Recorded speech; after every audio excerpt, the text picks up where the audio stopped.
Ugh.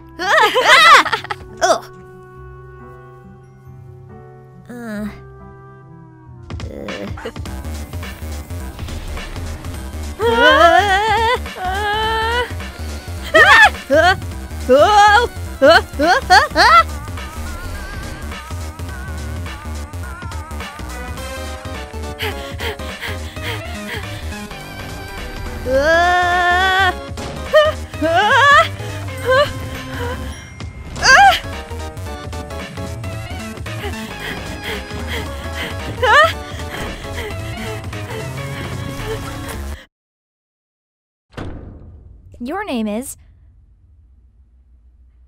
Sorry, you're gonna need a minute. Okay, you gave yourself a minute to freak out. Because of the monster, the thing with all the legs and teeth, the one you barely got away from. Minute's up, though. You take a deep breath, let the uncertainties slip away into the toothy, arm-waggling darkness, and focus on what you know. Your name is Joey Clare. You live just outside the town of Honswich. You are, in no particular order, a puzzle solver, a semi-orphan, a dancer of multiple schools, an aspiring veterinarian, and a big sister. Speaking of, that monster, the one that barely missed eating you alive, only you're not thinking about that right now, it might be headed back outside where your little brother is. You've got to warn him.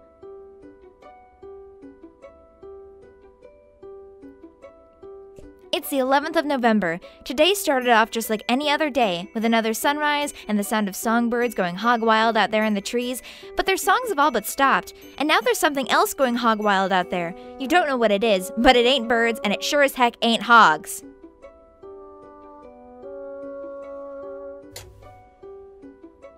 Mom won this award at around the same age as you for being best at ballet. It's pretty. Along with ballet, you also study tap dancing. You haven't decided which you prefer. Ballet is fun, but tap's also fun, in a different kind of way. You have also considered blending the two, wearing one tap shoe and one ballet shoe at the same time, but decided to fully master both and earn the respect of your teachers before unveiling your boundary-shattering ballad style to the world. You add the tap shoe's abilitech to your technique. Yup, those are the words that refer to those concepts. You learned them literally just now. These will help if there's anything you need to shake up, or shake off, or if you're just in the mood to shake it.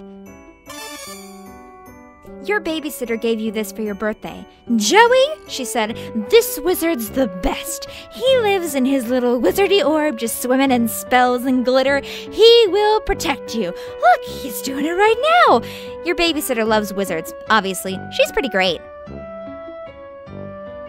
It's easy to make your very own cake. Or something like that. You were really excited to get this for your birthday last year, but you ran out of the baking stuff pretty quick. You could use regular sugar and flour or whatever, but it's not like you have those things just sitting around. Who does, honestly? People with moms, you guess? These posters, they resonate so powerfully with the very core of your being. The animals, the magic, the power, they whisper to you in your dreams. Secrets of a better world on the other side of the stars. These should be pretty safe on the shelf, which is the point of shelves, you suppose. Puppy Surprise is having puppies! How many? That's the surprise! Puppy Surprise! Puppy Surprise! Ugh. Whenever you look at this thing, the song from the commercial runs through your head like a snake monster on an autumn afternoon. It's a great place to stash your keepsakes, where they stay as safe as a teen hiding in her bedroom from a snake monster. You reach inside the expectant plush canine and... Puppy Surprise is having puppies! Ah, yes, no one would ever think to look for your precious diary key inside a plush mother dog, least of all your brother, who was upset he didn't get one of the puppies. Two can be pretty melodramatic. Speaking of precious keys, there's also a beautiful old trinket that used to belong to your mom. You have no idea what it is, but looking at it reminds you of her. Honestly, you're not sure you'd be comfortable leaving it here with everything that's going on. You collect the diary key from its plush hiding room. While you're at it, you think maybe you should keep this beautiful heirloom of your mom's close. Just a feeling. A deep, inexplicable, impossible to ignore feeling.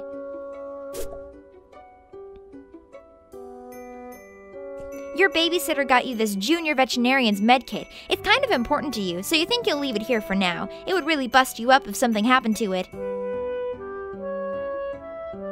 You try to remember if Clarissa ever got in any jams like this. You have so much in common. Annoying little brother, computer in your room, second-story bedroom. As much as you hate to admit it, Clarissa's life deviates from yours in a number of vertices. Her parents were around, she had a cool friend who was a boy but not her boyfriend, no monsters in the yard, etc. This is where you keep your clothes. You consider your fashion statement to be fun and comfortable and try to model yourself on Clarissa. Ah, Clarissa, she really does explain quite a few things, except of course precisely where she gets her clothes and how she manages to look so great all the time. You could try on some new clothes, but what's a style montage without at least one party offering compulsory reaction shots for each outfit? Who's going to give you an affirming head nod when you finally nail it? These are important things to consider before you carelessly plunge headlong into a style montage. One day you hope to be a veterinarian, then you can be the one caring for fuzzy-faced baby critters, so when someone catches you in the act of snuggling them all and tells you to take a hike, you can flash your vet badge and say you're here on professional medical business. Then they'll have to take the hike, not you. Your modem always makes a mighty racket logging you on. Probably not worth riling up any hallway snakes to surf your sites right now. It's not like there's much new to see anyway. You're sure that Jude would let you know if anyone in your web ring had updated their sites. This is Sir Babby Pawswater, your beloved man-throat chap. You tend to his fuzzy whims and needs when you trouble to imagine what they might be. What a daring dream to combine the finest qualities of the animal kingdom with the nobility of human animals. Wait, you mean humanity. Anyway, Sir Babby Pawswater will have to tend to his own fuzzy whims and needs for a while. You've got a lot of crap on your plate right now.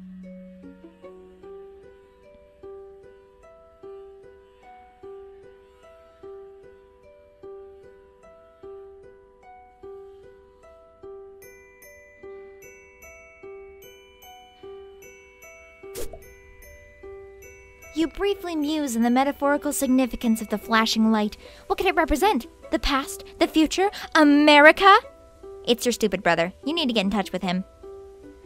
Yikes, more of them? Gentrification is a real monster. Blistering social commentary aside, you sincerely hope you and your brother aren't killed and eaten by these eyeless horrors. Poor puppy! If that icky, snaky thing hurt her, well, you'd use your budding veterinary skills to patch her up and make it all better, but you'd also be very angry. Right now, she doesn't seem to want to come out of her doghouse. You don't blame her. It'd be nice if those monsters were as weirded out by that weird skull fountain as you are. Unfortunately, that thing is probably monster chic.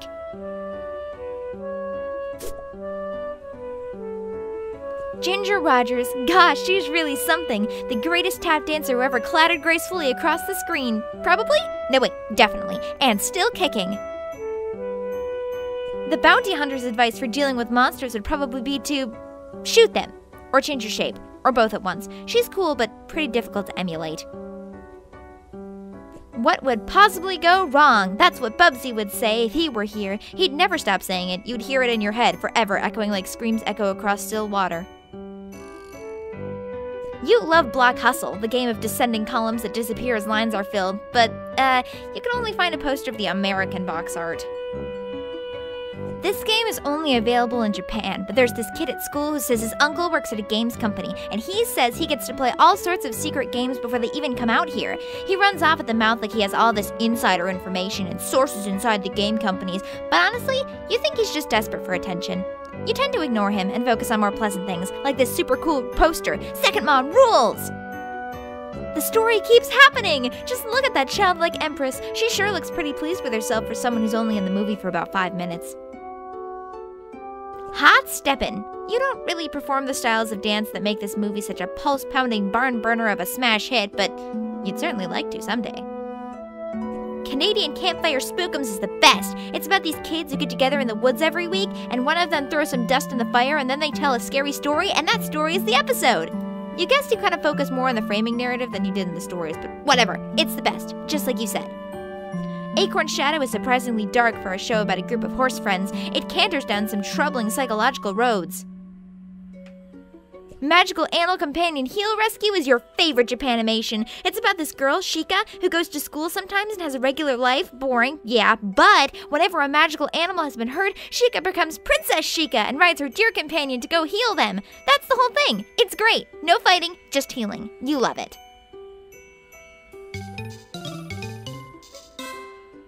Oh, there's more than enough of that.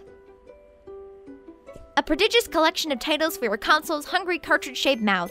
All the best ones are here. Well, all the ones you happen to own are here. You could spend all day listing them. There's Bubsy, there's... Mentioning Bubsy made me feel a little queasy, so you think you'll stop there. You might go lie down for a bit, actually. Since she's been gone, you've seen less and less of Pa over the years. Guess he had greener pastures to move on to, or bluer beauties. That little girl there, she's destined for big things. Big hopes, big fears, big worries, big lonelinesses. Now hold on, pull yourself together. What would your mom say if she knew you were thinking like that? You really wish you knew. You don't usually have much to record in here on account of the humdrum life you lead, but you think today will be a different story. Maybe you should take a moment to record a note now, just in case this is your last chance to set down your final words before your tragic demise at the hands of a horrible snaky thing. You unlock and open your diary. Nice. Juicy secrets, here you come. Except they're just your boring secrets, so you don't care.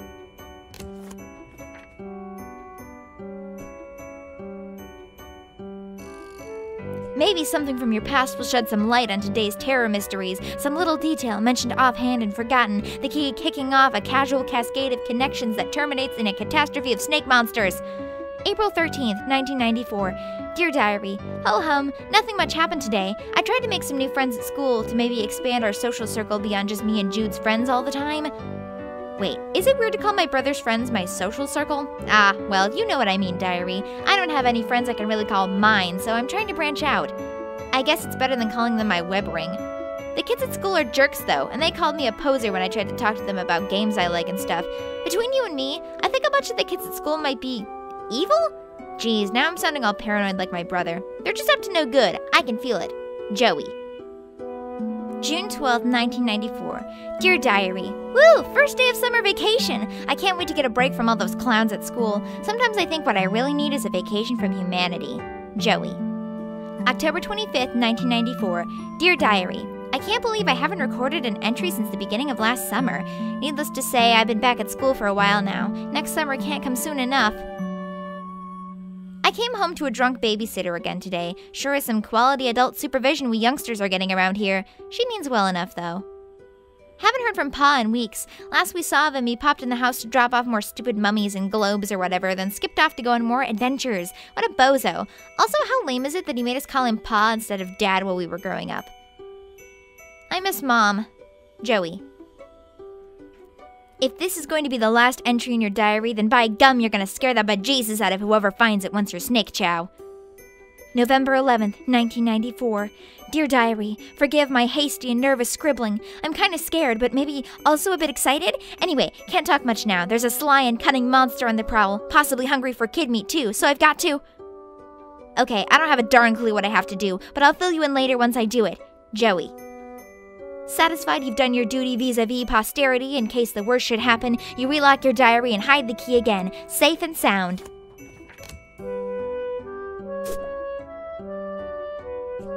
You really like this poster, but can't really say why. It's pretty, and you like the expression on the ballerina's face. You wonder if this is what it's like when adults go to museums to look at actual art. You hope so.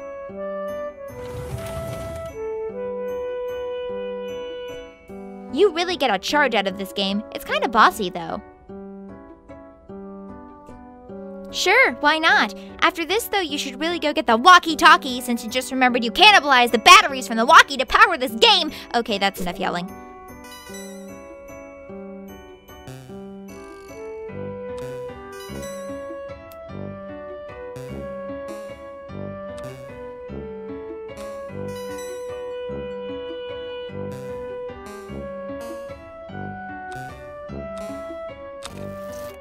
Oh, looks like the green button isn't working. Well, nostalgia's satisfied. Might as well scavenge the batteries.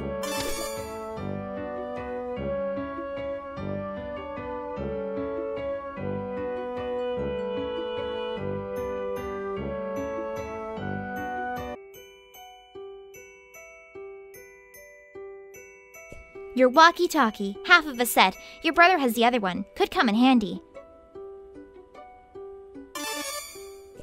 One walkie-talkie, batteries missing, as you expected.